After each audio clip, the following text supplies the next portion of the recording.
If you've been hurt while working on the job and you can't go back to work because of that injury, it can be a really scary time.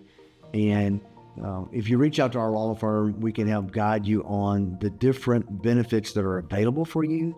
Workers' compensation, depending on the permanency of your disability, you might be able to get disability income. And we can also advise you about whether or not, depending on how your injury happened, you might have a substantial claim against a third party, not your employer, but a manufacturer or a vendor who is present in your factory or workplace, who actually did something that actually is the reason you got hurt. So we can definitely advise you on what the different benefits are that are available to you.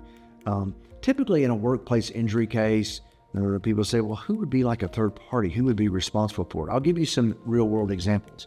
You're working on an assembly line, and there's these machines that take in products and crush them. And because the manufacturer of that machine didn't have the proper safety devices on the machine that would do automatic turn off, that would provide the appropriate guards, your arm gets pulled in and you lose an arm. That's an example where you would have a really good case. Obviously, you get your workers' compensation from your employer, but you'd have a really good case against the manufacturer of that machine because it should have had the proper safety devices and safety guards. Another example would be you're walking through your plant and a 5-pound piece of metal comes flying through and hits you, in your head, and you suffer a severe brain injury, lose your eyesight. And you find out the reason that piece of metal was flying through your plant is there's a machine across the way that should have had safety guards on it to keep things from flying out.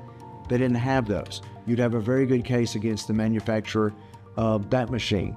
Another example would be, let's say you're working in a plant and you fill up different trucks that pull in through some product. They've got tanks on the back. And there are specific safety procedures those truckers have to follow when they come in your plant. They don't follow them. And you fall from a truck and sustain a severe brain injury and other injuries. Those are just some examples of the types of workplace injury cases that we see. Or another example would be you're working for a contractor and you're on the building of somebody else and there's a defect on that building you didn't know about because of their fault and you're severely injured. In that case, you would have a claim against the owner of that building, or maybe the person that built that building because they didn't build it in the proper and safe manner, and that caused your injuries. So those are typically the types of workplace injuries where you can get a significant recovery. Workers' compensation is not going to be a significant recovery in most states. Workers' compensation is going to give you a little bit for your time off. It's going to pay your medical bills, but it's not going to fully and completely compensate you. And that's why you should call in our law firm, because we have the expertise to find out, do you have a claim against a negligent third party who is the reason you got hurt on the job, where we can bring a significant claim and recover damages for you that fully compensate you for your injuries.